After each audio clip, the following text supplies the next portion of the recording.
Hello again, everyone. Welcome to another episode of Game Pass Grab Bag, your weekly podcast reviewing games from the Game Pass collection, bringing you three unique perspectives of varying skill range. I am the survivor of this episode, Andrew. With me, the one who can't even craft a glass of water, Keith. Hello. And the one who takes the survivor out of the survivor games, Liz. Hey guys. And this week we played the much requested Subnautica Below Zero.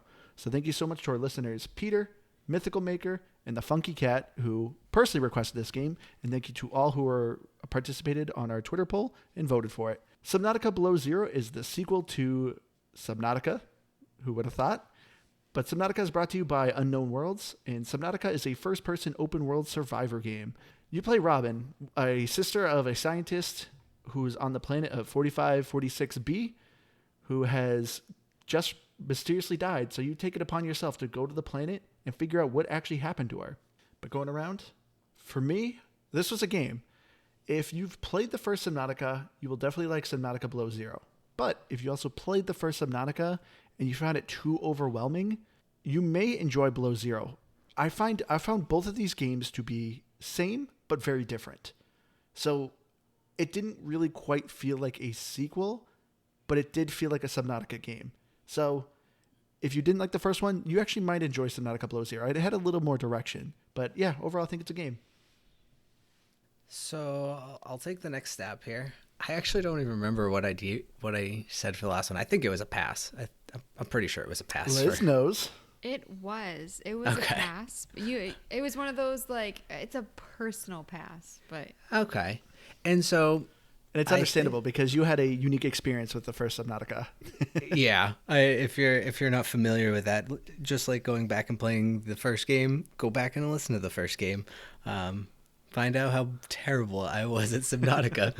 So, Subnautica Below Zero, I was not exactly excited when it came down to it. I'll be honest, but Andrew actually already kind of said it, and I'm a good example of.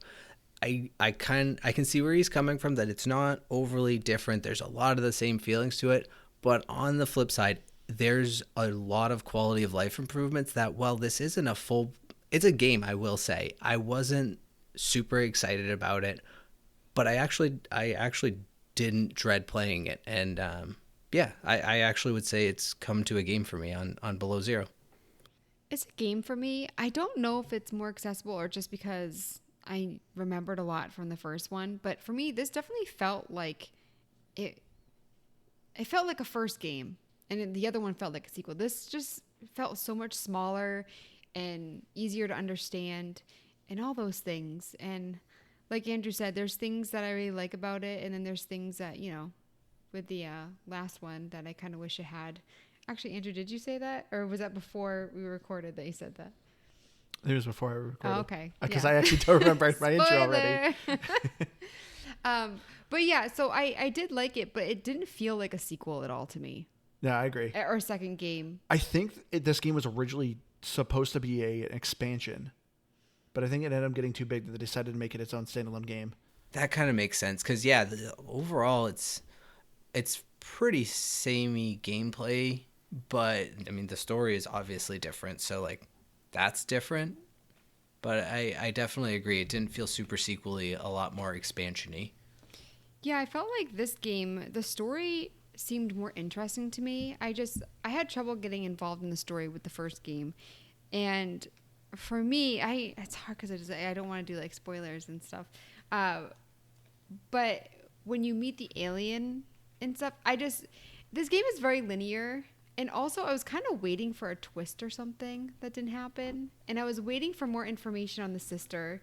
So there were some things that I liked. Like, I liked finding out about the alien and, helping him and everything. But for me, I just felt like the reason why I went there, I didn't really get the answers. Or maybe I missed it with the sister. I just felt like they were just kind of like...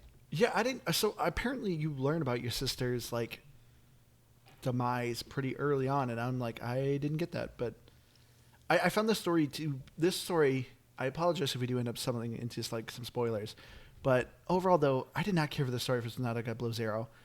It wasn't as interesting as I thought the first one was, because the first one was cool because it was very much like, hey, you're just a survivor, you're just trying to get off this planet, that's your goal. But then you start uncovering pieces about this planet, which was surprising because it's a giant planet just full of water. And you're like, oh, there's can't be anything that interesting with this planet. But there actually is. And so with this one, it's a much smaller personal story. It just didn't have anything that cool or interesting that really hooked me. Well, I feel bad because I didn't really go back and listen to the PDAs, and I'm wondering if that's where I went wrong. Like, that's why I didn't, get more of the story. And so for me, like, but I also felt like they had these characters that you weren't really, like, diving into. Like, there was the crazy woman with the stalker pet.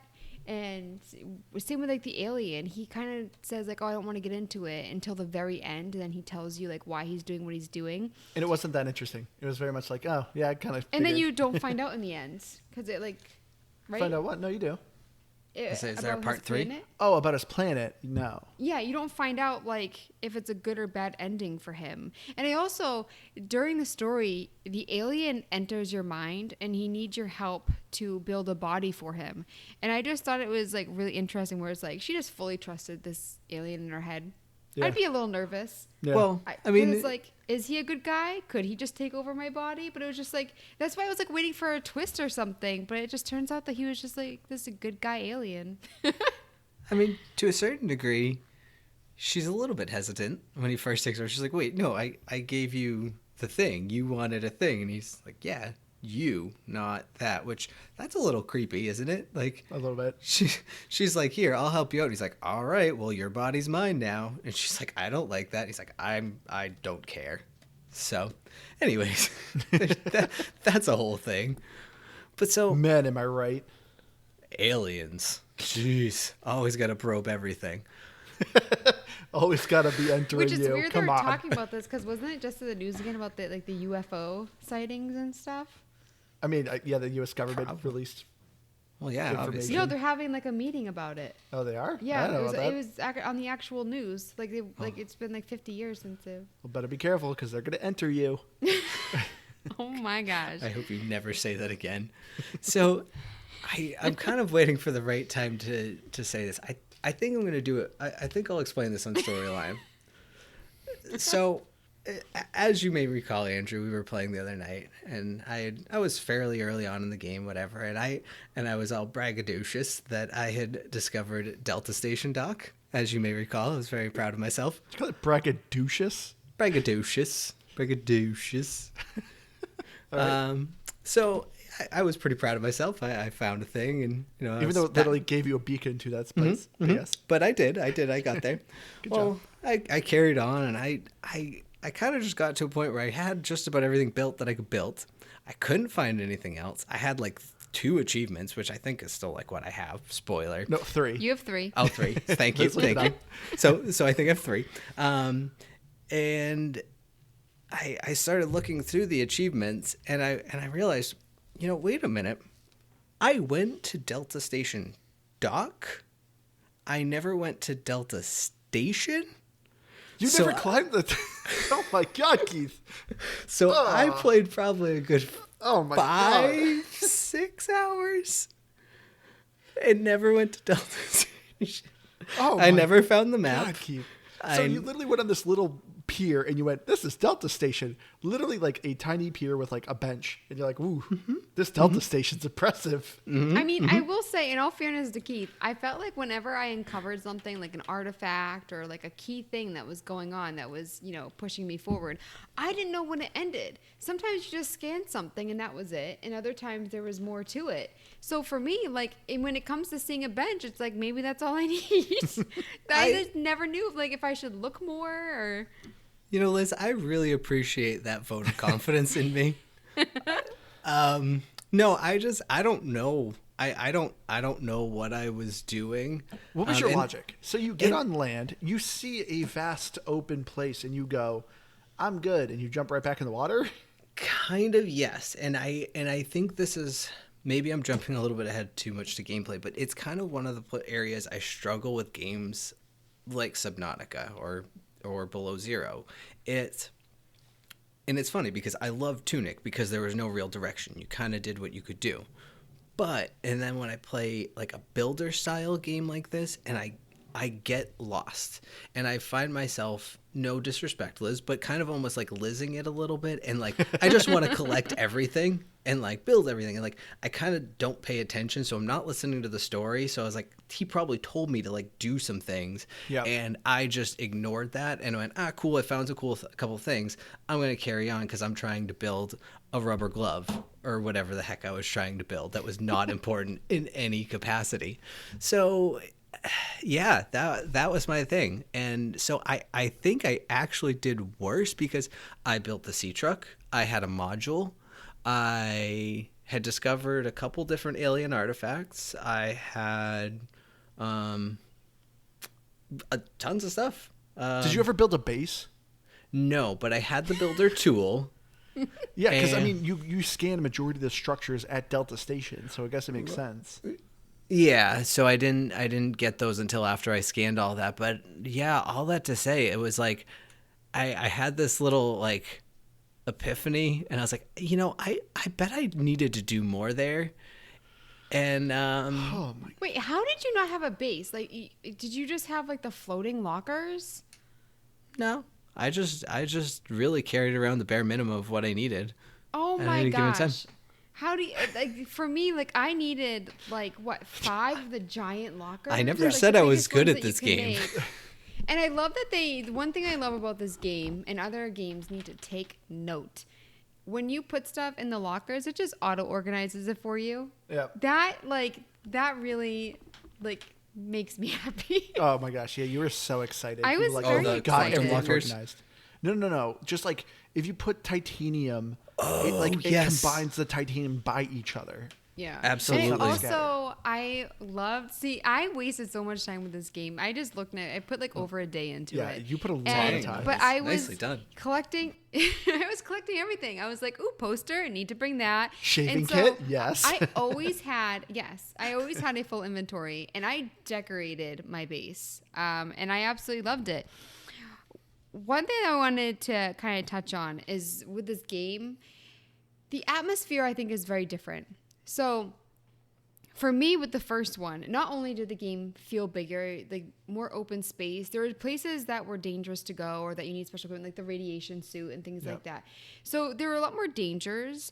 And then I felt like they got rid of all of the scary aspects, which with the first game, I thought it was incredible that they actually made you feel like uneasy. Like when I was like swimming around and the Leviathan came, it was terrifying. That was like the most terrifying thing in a video game. But this, Yeah, the first time you encountered a Leviathan in the first one, I think you like quit. I think Yeah, you like turned your Xbox off. You screamed. yeah, this game, it's not like that. Whenever I encountered the Leviathan, they were more of a nuisance. They would follow you around, damage your ship. I would find like a little hole, go out and repair it. But even the look of them, like they weren't scary or worrisome. It was just a nuisance. I just like, I need to make sure I have an extra battery for my repair tool because when I was going to certain areas. And it's the same with the ice worm. It moved in like a certain pattern that like, it was just annoying. And so for me, that's actually something from the first game that I felt like they should have carried over, because if this was you, I mean, it would be terrifying. Yeah. And they just didn't carry that over, I think. It's same with like the music in the first one, I think was, not to get into music, but like when you're in the scary moments, like the music added to that. And so, yeah, I was a little bummed about that. I was really expecting to be creeped out, and I wasn't. Wait, now were the Leviathans in this one the ones that were like kind of sharks? And they'd grab you and like try to eat you, right? Isn't that? There's a couple. There's a couple different kinds. They're Okay. considered Leviathan class. I don't know Just 'cause the they're names big? of them. Yeah, but there was okay. like 3 kind of. There was one that kind of looked like. It was glowy, like a light blue glow. That was towards the end. Of Yeah, the there's game. one in the very The glow like the whales. depths. They look like centipedes. They look like centipedes with just kind of like a mouth on their stomach. You had a squid shark looking one that would actually shock you and like it was an EMP blast that would drain your battery from your vehicle for a couple seconds.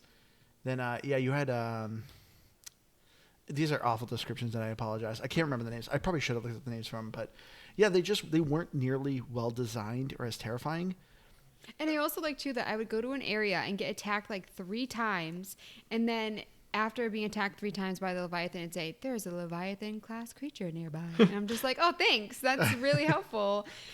But yeah, I also I saw a YouTube video. There is a certain section of the map that, well, no, there there were two. There were two sections I always got lost in. One was on land, and I had a map, but it wasn't a good map, and I'd always get lost and run around in circles. That's why it took me over a day to beat the game, because I was lost all the time. But there was this one YouTuber that showed the best way to go around the Leviathans when you're going super far down, and this is like end of game stuff, where like you hug the left for a certain point and then you hug the right, and that was actually really helpful. So like, if you're at towards the end of the game and you're going deep down into like the purple crystal area, I would definitely YouTube it. That helped tremendously. Do you know what? And I got lost going up so much, I couldn't figure my way back up. It took me so long. I was like, this isn't the way. And it's like it. And then I also want to say, you need to save in this game. You saved all the time. I did, because number one, I found the game to be a little buggy. It froze a couple times. I had to quit out. I also had a lot of frame rate issues. Like things would just pop up out of nowhere. Andrew saw it on my screen. Yeah, but I didn't have any approved issues this time. But not only is the game a little buggy, and I saw that online too. People like lost hours of gameplay, which is so infuriating. But also there were times where I forgot to bring something with me, and I was just like, I do not want to go all the way back. And there was one time that I forget why, but I had to go back and forth 2 times, and it was super far away, and I was just kicking myself because I didn't save. And you better believe I was like a save-aholic after that. Hold on. Liz, please enlighten our listeners about your early experiences with this game and your favorite creatures, the sea monkeys. Oh my goodness. Guys, no, I was about to quit. I was seriously like 5 minutes into the game, and I was Googling how to get rid of the sea monkeys. Because when you first start playing the game, nobody else had them as bad as I did that I've seen online. Okay, Andrew's like, oh, I've only run into them once. No, these guys, every time I took something out, a knife, a scanner, they would take it from me, and I would hit them, and then I couldn't find it. What I had dropped because it was dark out or one thing or another. It was over and over and over again. It was like the 6th or 7th time, and I was about to just lose it. And then later on, like all of a sudden, they just left me alone. And then later on, I was very careful with my belongings because you carried 3 scanners on you. Yeah, at the beginning, I carried one of them. I found 2 of them I made, and I was so over it. But then, so I didn't hear the music for a while, and I was like, oh, maybe they're gone. I didn't have any more issues with them for a long time, and then they started giving me things. But when they started giving me things, I didn't realize it at first, and I was running them over with my sea truck. I was like, you're not stealing from me today. Maybe that's why they started giving you things. Yeah, maybe. Just running them over. But I was like, killing our people. I was like, is there something wrong with this game that it won't let me do anything without somebody grabbing something? Can I just stop you for a moment, Liz? So we just recorded Sea of Thieves, and you berated Andrew and I because we laughed about shooting a monkey who was unharmed, mind you, because he was just... Excuse me. No, hold on. It's my turn. But you're lying because you guys, that monkey did not steal from you. That monkey did not affect the progress of your game. Okay? You're implying that I am doing something malicious. No, I am protecting what is rightfully mine. You're just a sociopath killing animals. There's a difference. I killed no animals. Monkey. The monkey did not die. Monkeys. He teleports back to the boat. You tried. And it was hilarious. The first time you did it, did you know he was going to live? I did. Because I knew that. Well, Andrew told me for one, and 2, I just, it's a thing you buy. It's not, they're not going to be like, hey, pay $10 steal from you? Shoot the monkey one time and then it dies. Pay us $10 again. That's just not how that's going to work. So I assumed it wasn't going to die. I'm just saying, you're giggling about running over sea monkeys, and you were very angry. I know. There is a very big difference between trying to kill your pet, whom helps you and adores you, and there's a difference between sea creatures that are stealing from you and stopping the progress in your game, and I wasn't accidentally, and hitting them with your sea truck. Like, there's a very big difference. And also, one is a fish, and one is a monkey. That seems like a pretty intelligent monkeys, fish that could swim fish. up to steal your stuff. Yeah, they like shiny things. There are a lot of stupid people who like shiny things. Like, I don't see this. Okay. Well, I do think it's funny because I remember when you tried to attack the sea monkeys. I'm like, no, Liz, he's trying to give you something. And then you took it like, hey, sorry, I ran over your friends. Like, you apologized to him. I did feel bad, but I also, I think it's funny though. The first time you told me they stole something from you, you quit and just started a new game. because he stole your this skater, was which like is the the easiest fifth. thing to make. No, this was like no, it wasn't even fifth. It was like the 6th or 7th time this had happened, and I was over it. And it's the beginning of the game. You're collecting the resources, and I was just like, this is such an awful way to start the game. So I don't know why the game chose to do it like that, where they just bombard you in the beginning and then they're nice to you. Like, I don't know. But I also, what I said earlier with YouTube, I was looking it up. With this game, I feel like I had to look stuff up. I needed like certain petals or certain things to craft something. And so I would, petals? I don't know where that came from. Actually, there was like a flower type thing. Yeah. So I actually did have to look up quite a few things and ask Andrew a lot of questions. I know it's going to be kind of a difficult question to answer, but did you guys find Below Zero easier or harder to understand what you were doing? Because I know it's kind of hard to explain because, we played the first one, so you have the basics, but did you guys think this game gave you more direction? I don't feel like I had more direction. However, maybe it was just because I'd already played the other one or played the original. I didn't feel, or I felt like I had an easier time with it. I just thought that, like I mentioned earlier, there was just small quality of life improvements that just, I don't know. And I can't even really think off the top of my head, but it just felt easier. And I don't know if you guys knew this. I found this, so I guess like hot tip, pro tip. That's our setting. I don't know if anyone should get a pro tip from you, Keith. I don't know if I'd call yourself a pro, actually, too.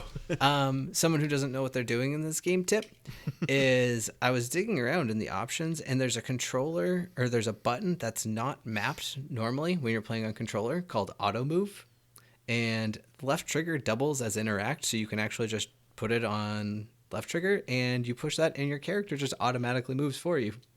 All you have to do is like direct them or your truck. So if you're going like 1,200 meters across the sea and you're just trying to get from point A to point B, auto move that sucker. And all you have to do is steer it. Also, Liz, you mentioned that the sea monkeys were stealing your items and you couldn't quite find them when they would drop them on the ground. There's an accessibility setting that will highlight interactable items. So it makes it a whole lot easier. And I am going to shamelessly tell you that I turned that on and it was a huge help. Just being able to be like, okay, I know at least there's something over there. And so Keith tips for you. Thank you for waiting till after I finished the game. I discovered this last night at like 2:30 in the morning. Did you want me to give you a quick phone call, Liz? Why not? Hey.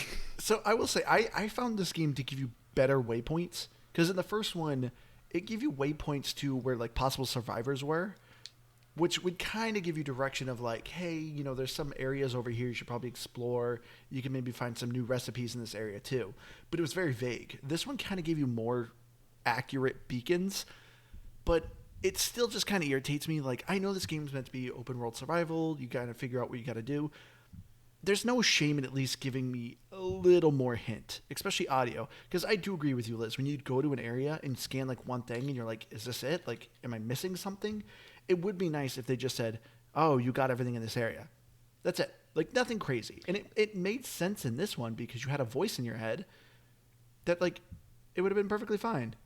But, so I felt like it had better waypoints, but I want to bring up, so this game, even though it is Subnautica, focuses a lot more on dry land. You obviously now have to deal with the cold when you're on land, exploring a lot of shore and naval bases and stuff like that. I was not crazy about the land aspect. I don't know how you guys felt. Once you get the snow fox, it's a lot better. Which is the snowmobile. Yeah, and that keeps you warm, so you don't have to worry about getting warmth because there are constant storms like all day, like every couple minutes, like, oh, get to shelter. So that was really annoying. I just think that they need a better map. I would get so lost in there and could not find my way out. Yeah. And I don't know if that was me or not. And then it was frustrating too because, like we're saying earlier, with like not saying if you got everything, there were times where I'd miss like an important PDA, and I would just be running around trying to find it or trying to get something that would give me the next clue. And so yeah, I really struggled with that level. Even with using the map, I had trouble figuring it out. Yeah, one of the things I liked about this, about Below Zero versus the original, was just having a lot more of it take place on land, and maybe more of it took place on land in the first game too, and I just never got to that. But There was like 2 major islands in the first one. But I liked that element, and I don't remember the other one having the snowy winter element, which I think is what made Below Zero. Yeah. And I liked that aspect too. I liked the whole temperature thing, and largely though I didn't think it affected me too much. Maybe I didn't spend enough time on land, but I didn't feel like I was ever like, oh man, I'm gonna freeze to death. There was always something to keep me warm. So you never explored Delta Station, but did you at least explore like the other island or like the main land? I was trying to get to Phi Robotics, but I couldn't find it. Okay. Oh yeah. So then you were exploring the main area then. But So, I never did get to Phi Robotics. I was trying to. And I fully agree with you, Liz. There's no excuse why this game couldn't just give you a map. In the first one, it makes sense that there is no map. In this one, there should be a map. It doesn't make any sense because now, like, this plane is a bit established. You know, the company Altera's here. You actually find a paper map and you can kind of reference it. But it's just like, It's not very helpful. Yeah, I don't get why they wouldn't do that. The compass is also helpful, but I think it's kind of silly that this game doesn't give coordinates. I feel like that would be a major help with accessibility, where especially like there's so many things that are difficult to find, and people are going to look it up anyways. So for me, it's just like, you know, finding, like, just having, even if it's just like you can turn it on, like, or I don't know. I just feel like it would have been better. It would have been cool if there's like a difficulty option of like true survivor, you know, no map, no like compass unless you build it, kind of thing like that. But it's just because there is difficulty settings, like Liz turned off her survivability one, so she didn't have to worry about food and water. Yeah, so like they already have some difficulty options. It would just, I think it would just make it easier if they had one where it's just like a medium where like you still have the survivability elements, but you get a map this time around. Yeah, I'm so glad that I didn't do the thirst and hunger option. I like it. I think it adds some interesting elements to it. It does, but I felt like I was struggling a bit with other things, and that it would have taken me like so much longer to beat the game. I don't know. I think largely, like in Grounded, I struggled with it a lot more. I felt like in Subnautica, again, at least Below Zero, because I just definitely embraced this game a little bit more, or quite a bit more, is you could always kind of find fish, and there was so many more items around. Or maybe I just missed them in the first one too. Again, I was very unobservant, but I felt like I was just like always coming across bottles of water, and I mean personally just kind of having a better feel and rhythm to how I played the game helped. And I guess I don't know, fish were always plentiful enough, and once you had the fabricator module for your sea truck, it was always easy to just keep cooking fish or creating bottles of water. That being hydrated or well fed wasn't too difficult. If anything, it was just really more of an extra chore you had to do. It wasn't that bad. You bring up the sea truck, and I want to ask you guys, what did you think of the vehicles in this one? There were less, right? Yeah. Because I felt like they did it because it was a much smaller game. They didn't have like the big vehicle. And I feel like that is really all that you needed in this game. I did the prawn suit, like I built it, but I didn't end up using it. Yeah, so you never used it. For me, it's just like it was good. I definitely don't think it needed the bigger ship, but yeah. It made me sad because I loved the Cyclops, and it made me so sad to see that it wasn't in this game. The sea truck is kind of a mixture between the sea moth and the Cyclops from the first one. They just decided to kind of blend it in one vehicle. And it's nice, but I didn't care for it as much. It was okay. You're kind of discovering these modules, as Keith said. And if you don't find the modules, though, then you're kind of, you know, you're just driving around a basic truck, which Liz did 90% of your game.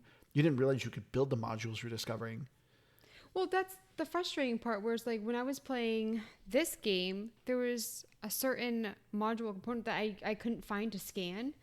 Again, that's why it would have been great if there were coordinates or something that you could actually like locate some of them. Because I felt like with the sea truck, there were like a billion out there.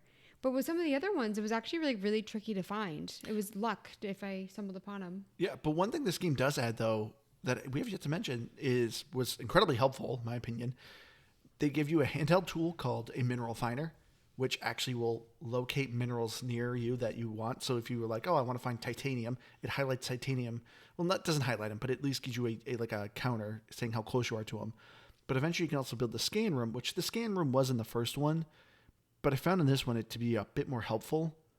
I didn't use the scanner room. I built it, never used it. But the handheld scanner was amazing. I use that so much. Yeah, I was definitely a big fan of the handheld scanner. And again, kind of once I started playing with that highlight feature, it made it a lot easier to kind of find where I was going. But yeah, I upgraded this time. I got beyond just the Sea Glide. I guess I have said I got the sea truck, but I didn't get anything beyond the sea truck. So that's it. There's the prawn suit, and that's the only thing. And the snow fox, but the snow fox, it's just okay. It's really not something that is needed, but the battery doesn't last long. Well, and it's kind of like those things right there is like we mentioned earlier that Below Zero in a lot of ways does just feel like an expansion. You mentioned that the sea truck is kind of just a combination of the sea moth and the cyclops, and that's what you would do in an expansion. Like, hey, well, here's an opportunity. We don't really want to go bigger. We don't want to go smaller. We'll go in the middle. And they create the sea truck and the snow fox because, okay, we're going to push you to go on land a little bit more. Here's how we're going to do it. And it didn't feel, that's where it didn't feel like a true sequel. But I still liked it better than the first game, and I enjoyed my time playing it. So there's that. And this is one thing I really praise Subnautica Below Zero about, because like usually when it comes to a sequel, it's very much like the general motto for like a sequel is bigger and better than the last game. It's like you're always just kind of pushing the bar. But as I kind of said in my intro, Subnautica Below Zero and Subnautica, they seem like they're clearly very similar games, but they're very kind of different style. To me, it totally makes sense for someone who's like, I love Below Zero, but I don't like Subnautica. Or vice versa. I love Subnautica, but Below Zero wasn't my jam. They're very similar, but just different. And I like that they did that. How so? Because I don't necessarily disagree, but I'm curious a little bit more your thought on that. Because like in this one, it's definitely smaller. Like when you look at the map of the first Subnautica, it's very wide and it's very deep. Like the maximum depth in Subnautica, I think is like 250 kilometers or 2,500 meters. Okay. In Subnautica Below Zero, it's only 1 kilometer. Like it's not nearly as deep. It wasn't as scary. Some people might have found the first one much more scary, which it was. Like I said, this one had more direction. Its story was a lot more straightforward. You really kind of had to discover the story in the first Subnautica. So to me, it felt like the first Subnautica was more geared for like a hardcore gamer. If you really want to put the time in exploration, it's more rewarding. But in this one, it felt like it was more kind of a bite size. I agree with that 100%.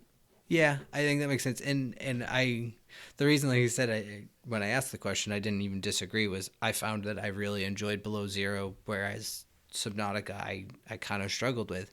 I don't know if I will. This isn't a commitment to it by any means, but I almost do want to go back and play the original Subnautica and like see if maybe now it just clicks a little better and I feel better about it. But I don't know if I want to give up my scanner tool. Not the scanner, but the mineral finder. Yeah, the mineral finder. Man, I love that thing. It really is such a small but huge feature, because the way like most minerals are going to find, they kind of fall out in the same location. So once you get into a location where you have the things and you lay a beacon, whatever, let yourself know it's there, it just makes it so much easier to just farm the area, and you're not just going around kind of blindly hoping to find the rocks or whatever it is you're looking for. So I thought it was a huge, huge feature. But yeah, so like that's what I mean. Like you like Below Zero, but for me, I much preferred the first Subnautica. The first Subnautica I had a lot more fun with. I kind of wish I could combine them.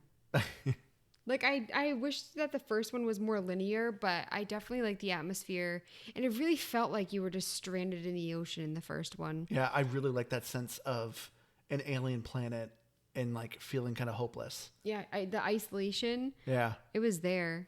Yeah, this one actually had a lot more interaction. You actually interact with a live human being. And then, of course, you have a talking voice in your head, too. So, yeah, you didn't feel as isolated. I will say, so that woman that you actually talk to, she has a pet. You can't pet it. Ooh, that's a good point. He growls when Does you it have try a to go butthole? into her room. I did not look to see if it had a butthole, Keith. I'm sorry. Dang it, Andrew. Keith, you didn't meet it? I didn't. She came at me the first time, and then I never went and found her little base there. You should know because you looked at my achievements, Liz. Was it an achievement to... Find I a think base, yeah. I think so, yeah. Oh, I didn't know that. But I'm just joking with you. But yeah, I did meet her, but I didn't meet her again to meet said pet. But I do agree. I think I'm kind of on the same with you guys. Is I almost wanted a combination because I want the playing style of Below Zero, but I want that empty feeling that the original Subnautica had. Because you're right, like, yeah, and I guess I'm kind of jumping back to story, but you're a sister looking for your sister, and that's all fine and well, but it I don't want to say it felt forced, but it's like, it made more sense when you crash landed on this planet, I guess, to have I to think like... forced is a good word because to me, like, I felt like the first one was more depressing. This one, I felt like it was trying to feel depressing. You're finding these PDAs of people being like, trying to say hi to their kids. I can't wait to see you. But of course, like, you're not meeting any survivors. But like in the first one, you were doing the same thing, but like it felt, I don't know, I felt like it had more weight in the first one. Yeah, I Because can you see that, 'cause, yourself like... are a survivor. Yeah, there's the one. The weirdest one, and I don't know, I guess maybe this is a thing that people do. But the guy who is like, hey, I love you so much. It's so great being away from you. We should really consider doing this all the time when I come back. I was like, that's a really weird, like, I don't know, maybe that's what people are into, but and absence makes the heart grow fonder and all that, I suppose. But like, it was a very weird assessment that he was making, and it sounded, because it almost made it sound that he was like, yeah, like we should split up, but he was like, no, we should just spend more time apart, but then come back and like go on vacation together. It's like, okay, weirdo.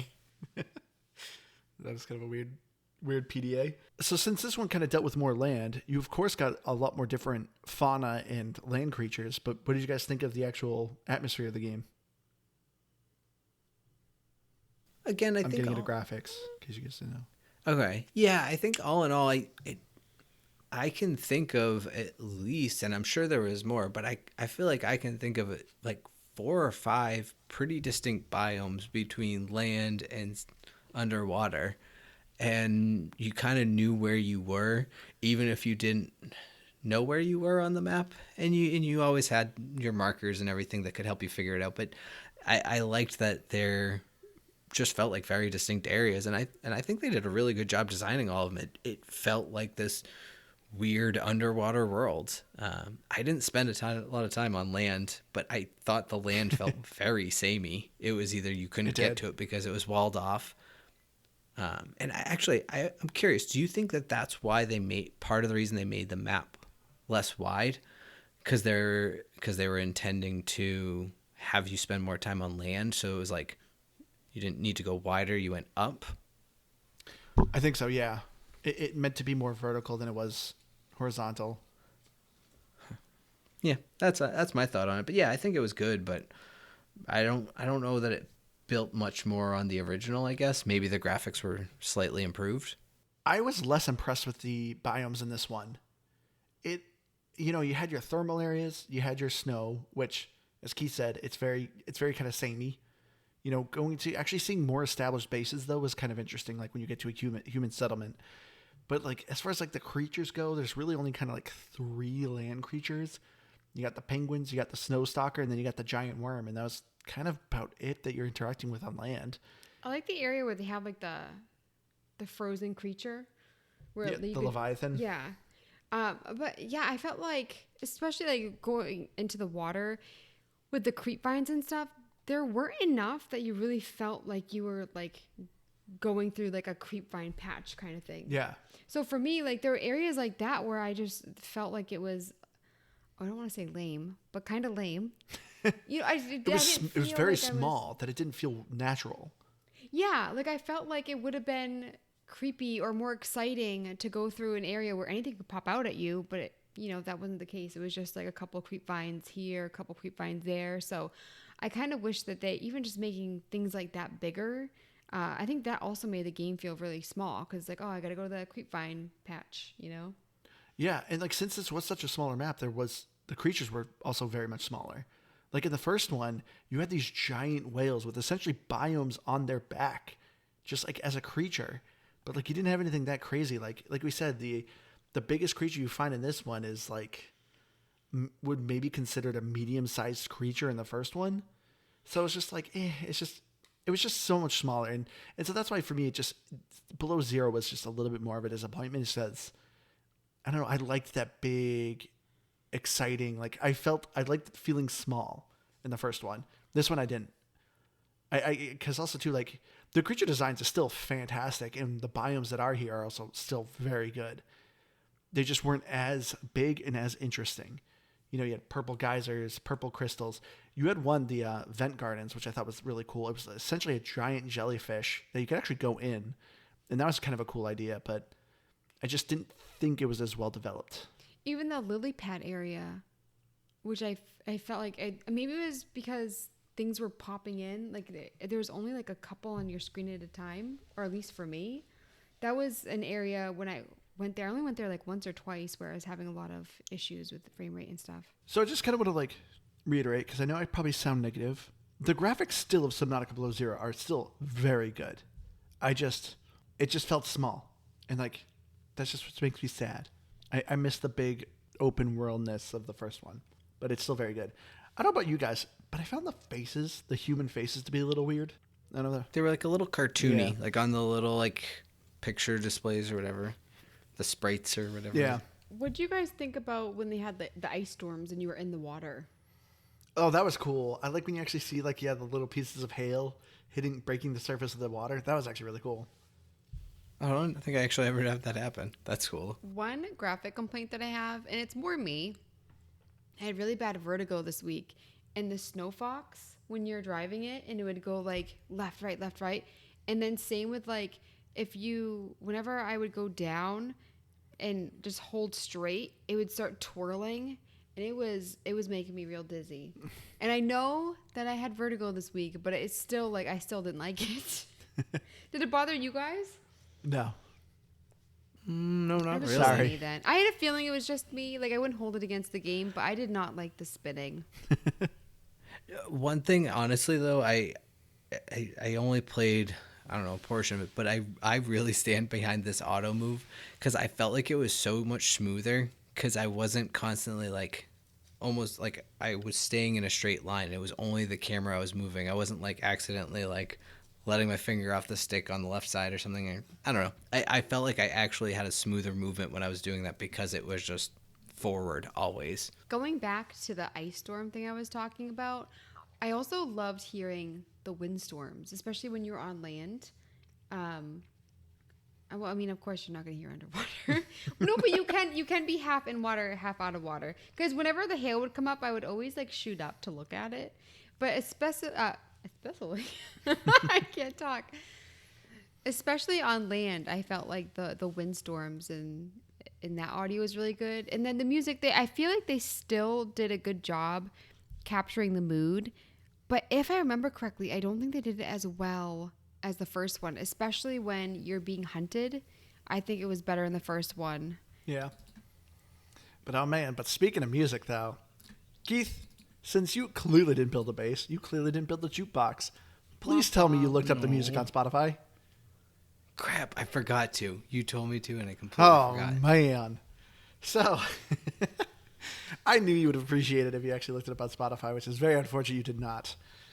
I'm so mad. But as you do find it, you can build a jukebox. And as you're exploring, they're hard to find, but there are some discs. And there's a total of like 10 songs that are like created by artists that are songs about Subnautica. There's a couple rap songs. There's a couple like acoustic songs. Oh man, they're interesting.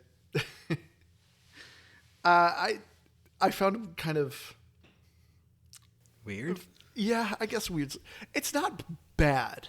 I'm not huge into rap, but hearing a couple rap songs about Subnautica kind of made me chuckle. But they're not bad. They're not for me. But It was nice to have music on the base. yeah, well, it was just also kind of odd. Like, why couldn't you build a jukebox in your sea truck?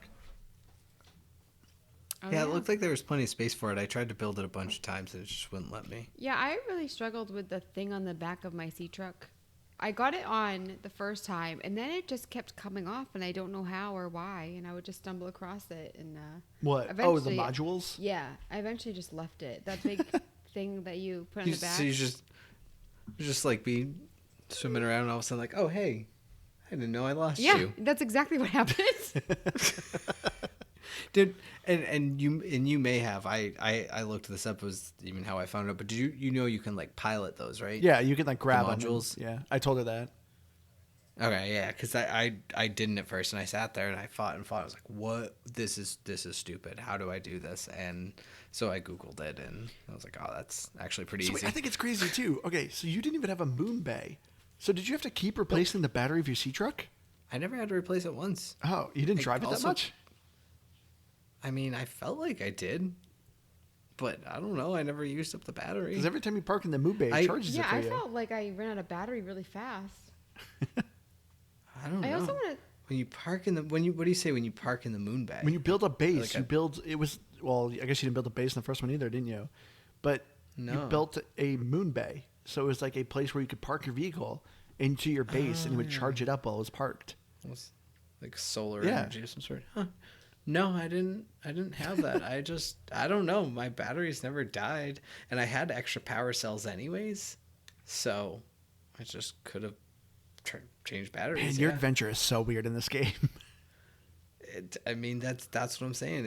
It's why even if I didn't hate this one, I oddly still did the same thing of just squabbled around, and I don't know what I did, but I had more fun doing it at least.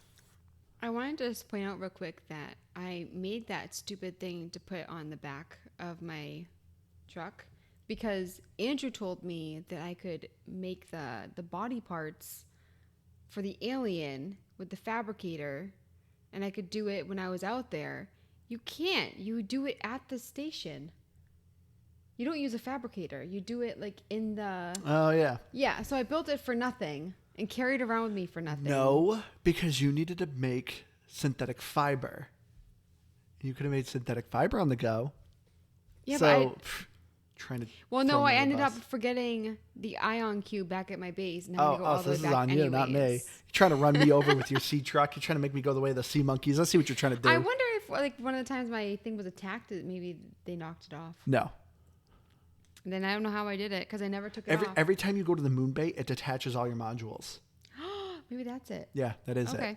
it. Okay. That's I didn't even have a moon bay, and I sounds like yeah, that's the answer. I feel like your experience just sounds so sad, Keith. You didn't build a base. You didn't get to put posters up. You didn't get to listen to music. You should see the posters of Liz's I- base. She has so many. I did pull down all the posters when I was at Delta Station, not Delta How Station did you Dock. carry it when you don't have any walkers? Did you throw them I into the ocean? No, I went and I just at that point I had my moon truck or my sea truck module, and so I just put it in that storage. I was I fine. don't know how you just, get by without like 5 This- huge lockers. Keith explaining his adventures is just blowing my mind. I just run lean. I don't see what's wrong with that. Lean and clean. I would pin the recipes I was building, and I would just go pick up the things I needed for it, and then I'd fabricate them, and I didn't need to have anything else. And if I didn't need the thing that I found, I just didn't pick it up. But it takes. I was like, oh, more titanium. I don't need more titanium. I'm just gonna leave that. I'm looking for gold. That makes the game so much longer. Yeah. I felt for myself because for me, like, I knew that I would eventually need a ton of titanium. Do a titanium trip. Do a copper trip. Do trips, like, just collect all the different stuff that you think you're going to need because for me, it saved so much time. Because I would. No, I can absolutely see that, especially once I was starting to get to the point where I had the ability to build the bases and I was starting to try and do that. Then I was like, okay, I can see where I need a ton of titanium. And I did carry some extra. I wasn't like only carrying 3 pieces of titanium at a time because that's all I needed for the thing. I would have extra, but obviously not nearly as much extra as I probably should have had and that you guys had. So I largely just carried what I needed. Yeah, that really must have taken you so much longer. Because I mean, so even though we're complaining, or not really, we're saying that this game's I think smaller. yes and no, because I still say I honestly don't think it did. All right. Because the biggest reason I say this, really what took me so long to progress was the fact that I just didn't explore Delta Station. Like I said, I had already found a couple of the alien body parts, artifacts. Like I actually somehow progressed a lot around, I think, the main storyline or parts of I don't know what I did. I don't know what. How much time do you think you put in the game? Do you know? I would have to say I'm somewhere between 7 to 9 hours if I were gonna put money on it. Well, so far the average time to beat, you're looking at between 20 hours to 26 hours. Okay. I think I would probably clock in at the 26 if I were to bet. Maybe even honestly over that. Like I'm sure it does take me longer, but I don't think it's like, oh, I'm doubling my time. I think at most maybe I'm adding an extra 10% to it. That's all I'm saying. Which I wanted to get into achievements because we already touched on Keith's achievements. You have a total Which is of very minimal. 175 with 3 achievements. And Keith, not Keith. Wow. Andrew and I, we both got 1,000 gamer score. Yeah, We high got all five. 13. Yeah. I will accept noob achievement status this week. It is well earned because I am not even close. I found time for this game. I really want to know what happened in the end, and I feel like the achievements they're only 13, and I think there's only 10. no, there's 13. Oh. No, it is 13. You're a great And listener, Andrew. What? Yeah, so overall though, I think I would recommend this game for achievement hunters. If you are someone who just wants to get a quick 1,000, I think you could follow a walkthrough in this game and honestly beat it pretty quick. I think so, because do you need to beat the entire game to do it? It didn't look like you needed to. You just need to, like, a lot of the achievements are just building kind of certain things, and it doesn't take long. Yeah, if you were exactly. following a walkthrough, you can knock out, like, if it, like, giving you directions as where to go, yeah, you can knock this game out pretty quick. And I bet you someone's even built like an actual achievement walkthrough where you can not skip the storyline, but like touch what you need to of it, and then largely just do what you need to do to get to the achievements. Because I didn't see any of them that, at least from their explanation, seemed to be story driven so much as you said. It was like build this item, do this thing. Like half of them are story driven, And, half of them are kind of building things. But once again, too, all the achievements are secret, which is very unfortunate. I didn't like that. But if you're gonna do 13 achievements, it's almost like that's why. But it's still annoying. Yeah, like this is my complaint. I remember complaining about in the first Subnautica too. It's like the fact that they're not giving you a map, they're not telling you what the achievements are. Like this game is really encouraging you to look stuff up online, which is frustrating. Because if you're someone who really wants to know about the story, there's a good chance you're going to come across spoilers. And I don't like that. I don't like when a game is really encouraging you to go online and look things up. It's like, just, you should give me the tools with the game. Yeah, like I found out that Marguerite existed before I even found her because Wait, I was what did you call her? trying to find Marguerite. I think I called her Margarita. Is that her name's Margarita? No, her name's Marguerite, but I thought you called her Margarita. Oh, no, Marguerite. The first time I met her was after I realized she even existed because I looked it up and I was like, oh, there's another person here. Neat. And then I found her. Well, she found me. Something. And it was love at first sight. But getting into our final thoughts here. Keith, why don't you go first? Alrighty, I'll do this. So, when it came to Subnautica Below Zero, I wasn't thrilled. So thanks everybody who voted for it. You did me a solid. but it surprised me. I actually enjoyed my time really more than I expected to, given I struggled so much with the original Subnautica, and clearly I still struggled with Below Zero, but I don't feel like I struggled to the extent where I couldn't get anything done. I, I personally feel like I did a lot while not doing anything at all in this game, and I don't know how that makes sense, but it does in my head, so I'm gonna go with it. Liz, can I get a score on my original, because I do want to make sure I don't accidentally score this one lower. Oh no, I want to hear your score first. I kind of do too. Yeah. Come on, Keith. I was gonna go with 80. I don't know. I think I like to think I try to stick pretty consistent, where the 80 is a score where I didn't love it. I'm not gonna really recommend it to anyone unless they kind of describe they're looking for a game that seems to fit Subnautica. But I enjoyed my time, so I can't really dog on it. So I think 80 is a good score for it. So with the original Subnautica, you said that personally, with enjoyability, you found it to be a 70, but you thought that the game deserved an 80. So this time you're saying... So it came up to the 80 that I felt like it deserved. Yeah. It's perfect. Okay. All right, that works. I nailed it, and I didn't even know it. Thanks, Liz. No problem. I like that you actually got the full detail of my score. Yeah. So for me, I'm very much with you, Keith. I absolutely loved the first Subnautica. This one I thought was still good. It was still Subnautica. I still had a lot of fun with it. I didn't like how small it was, and I was very upset my Cyclops was gone. I thought that thing was so fun to drive, and just the environments that were kind of built for it. It was a lot of fun. I like the Cyclops. I miss it.